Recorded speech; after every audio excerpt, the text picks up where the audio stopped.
You are enough. That's what Ron Cook, my faculty colleague at Starr King School for the Ministry, used to say to anxious students preparing for the ministry. We teach by who we are, he'd say. Ron had a gift for distilling years of educational wisdom into a few spare words. When it came to theology, there was just one question he told seminarians they needed to answer. What can get you through the night? The poem I read for today is how one student, a poet, answered her teacher's question. It isn't all that easy a question if you take it seriously, especially if you have known nights of great fear or deep despair. The night at the bedside of a seriously ill child, the night in the desert of Iraq or the jungles of Vietnam that you still go to in your nightmares, the night searching for one more fix on the addictive substance you know is killing you. Some nights last for decades, and we grow so accustomed to the dark that we forget we are living in a shadowland of fear or grief. We circle in an unending night until our life becomes such a well-worn groove we may no longer even know that there could be such a thing as a new dawn. This summer, our worship theme, God no, God yes, spiritual destinations, has traced many spiritual journeys beyond unlivable situations and inadequate theologies to something better. I promised the worship team that this Sunday, my last preaching in this series, I would speak about the spiritual destination I have come to on my journey, my answer to the theological question, what will get you through the night? So here goes. For me, the night was long. You don't need to know the vivid details, but if you want to know, you can read Proverbs of Ashes, a book I co-wrote with Rita Nakashima Brock that tells the stories of each of our journeys from trauma to recovery. For today, suffice it to say that the long night began for me when I was a small child.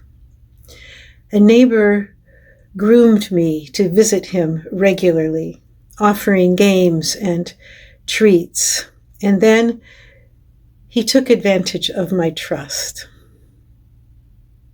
My kind and good parents could never have imagined such a thing as the sexual molestation of a child, and the neighbor threatened me if I told. So as a 4-year-old, I hid my confusion and pain from my parents. I buried the hurt and the shame in my broken heart, and I kept silent. I became all smiles, all sunshine. There was no such thing as night. I denied it. I excelled at school, at college, at graduate school, and I went into the ministry.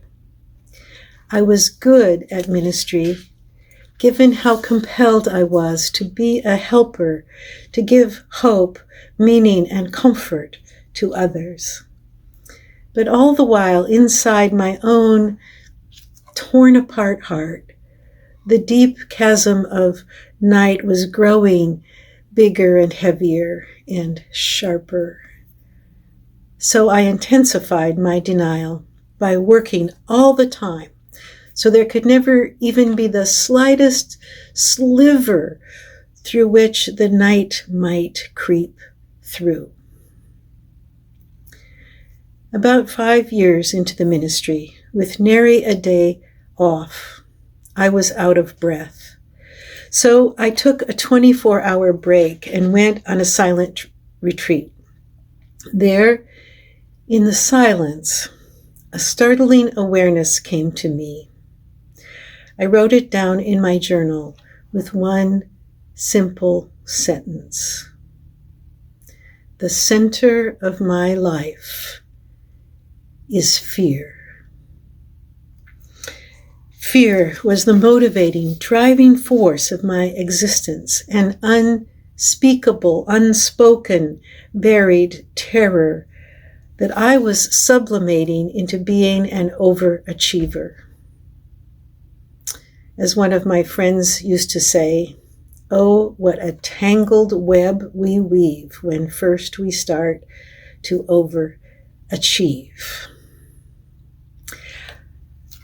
I had no idea what to do with this fear, but it was a change even to know it was there. Then in my mid-30s, I was recruited to become the president of Star King School for the Ministry, our Unitarian Universalist theological school in California.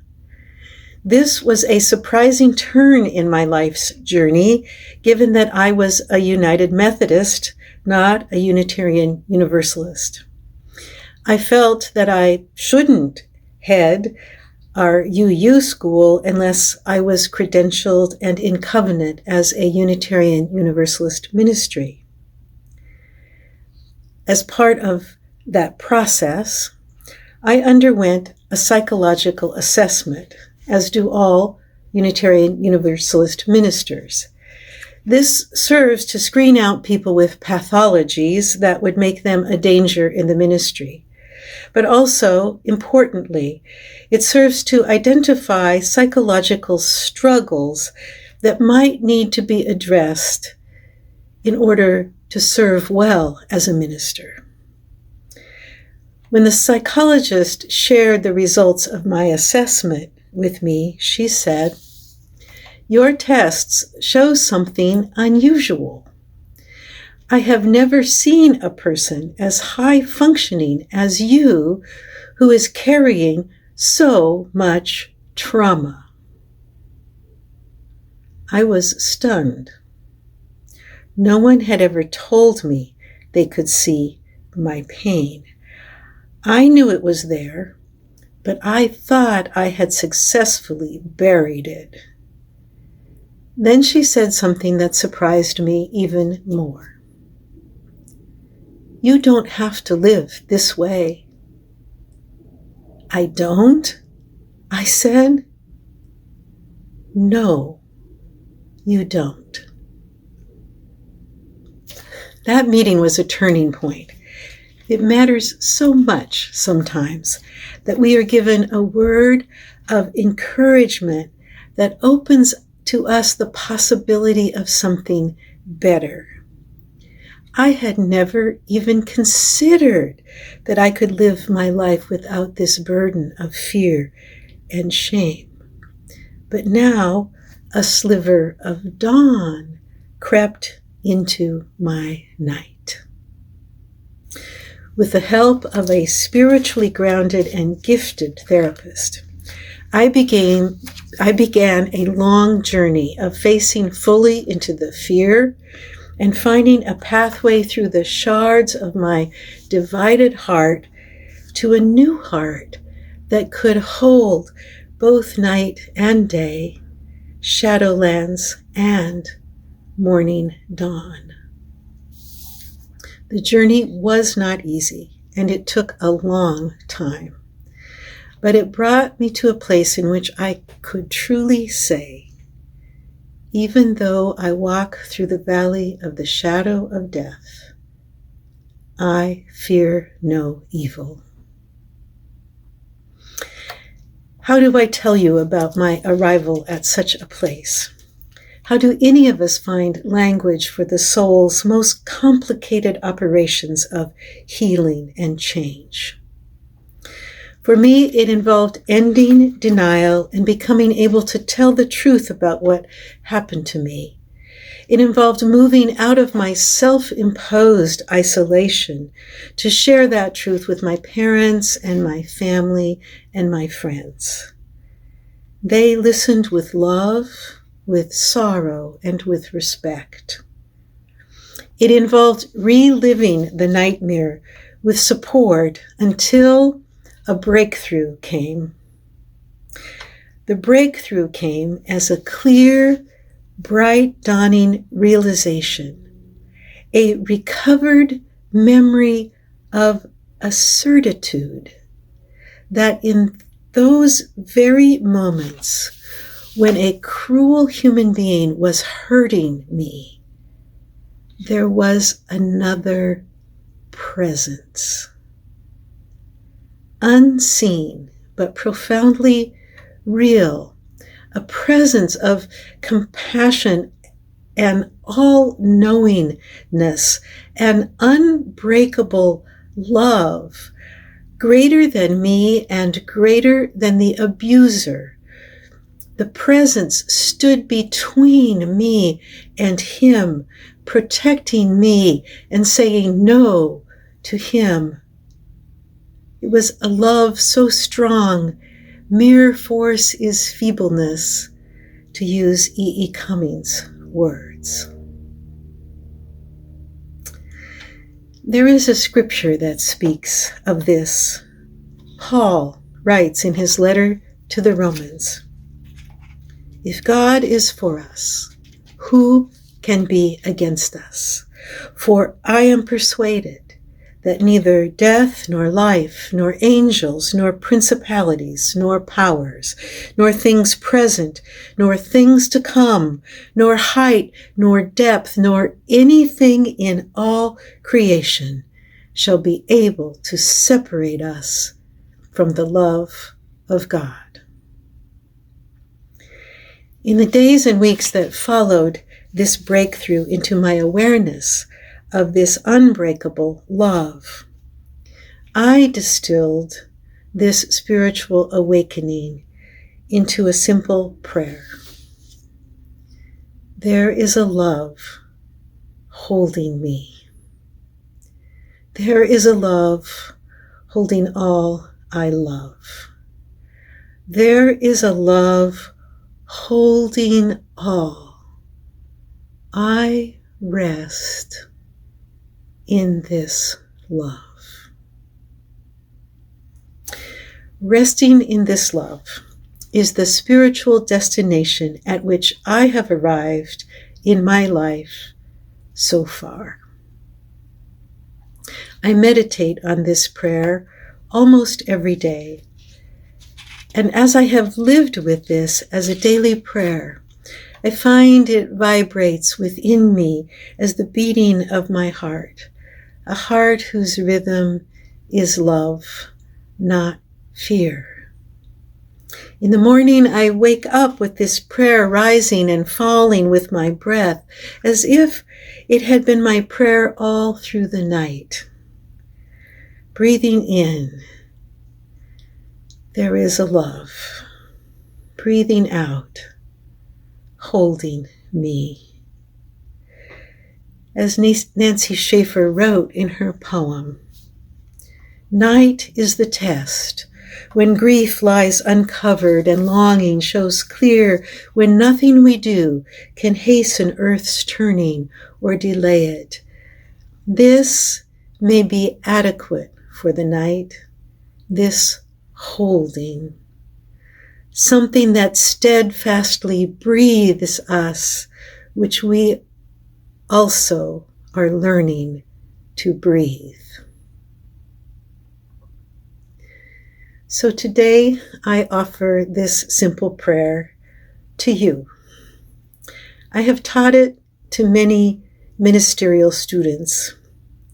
I have said it to the music of a simple chant, and people sing it now. You are welcome to include this prayer as part of your spiritual practice if it is meaningful for you. For one key purpose of any spiritual practice is to open us and ground us to a sustaining source. I call that source the great love that holds us all. Human cruelty can estrange us from that source. We can dwell a long time in the night of fear or anger, or be lost in addiction, despair, and confusion. We can be so hurt that we close down from feeling or receiving or knowing that we are loved, that life is good. But as those in recovery say, there is a power greater than ourselves that can restore us to sanity. So let me teach you this prayer. The first phrase, there is a love holding me. This is the affirmation that you and I live and move and have our being within the embrace of what the old Universalists called the everlasting arms, the love that will not let us go. This is the all-holding one that poet Rilke spoke of when he wrote, "In the night, all the stars are falling, and we all are falling, falling, falling. Yet there is one who holds all this falling infinitely in tender hands."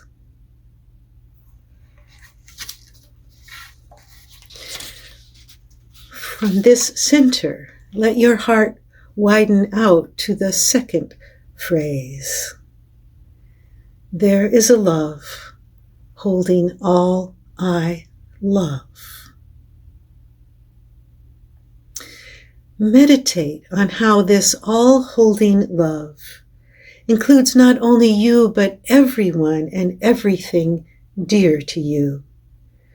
When I pray this prayer, I call the names of beloved people and creatures, and I place them into the tender hands of this great love.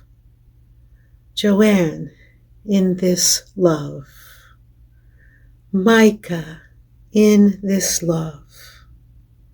The orcas, in this love. The cedar trees, in this love. Afghanistan, in this love. Haiti, in this love.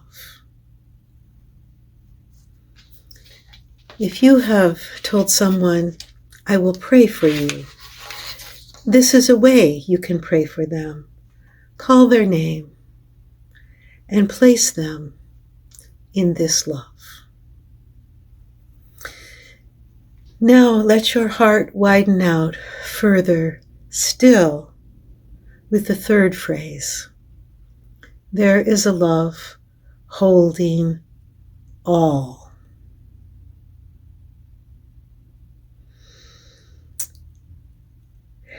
This asks you to include even those that you cannot love, that you do fear because they pose a danger to you and others, and to the earth that we love. Even those people who are in fact your enemies, even they are embraced within this all-inclusive love. This means that even if by your wits and will you cannot love them, you must protect yourself from them. There still abides a reality in which it is possible that enmity and danger can be overcome. Because we are all embraced in this great encircling presence of divine love. When I meet you and you meet me, We do not meet in a void. We meet within an all-inclusive reality that wills our good and supports the possibility that we can be present to one another in truth, unafraid, that we can do right by one another, not harm, and that if harm has happened or is happening, this presence holds us to account, calls us and empowers us to change, to resist injustice, repair injury, to heal, forgive, and begin again in love.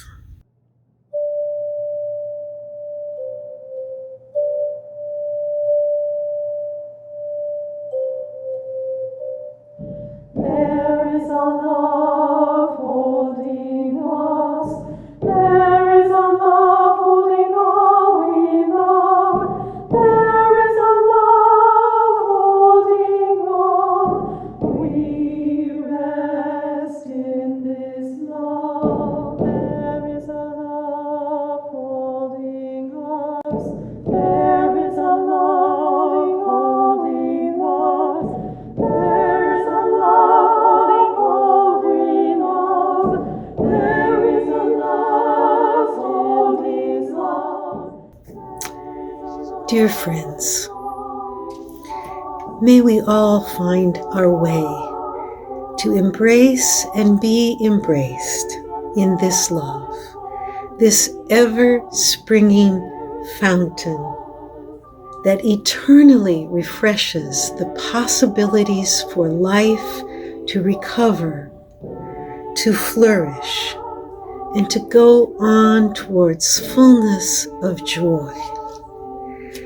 Moments of clear illumination may come, but mostly arriving at that heart that rests in the universal love that holds us all does not happen all at once, but bit by bit, breath by breath, day by day, and night by night, chanting again and again until we are carried as if on eagle's wings by the rhythm of this prayer. There is a love holding us. There is a love holding all we love. There is a love holding all. We rest in this love.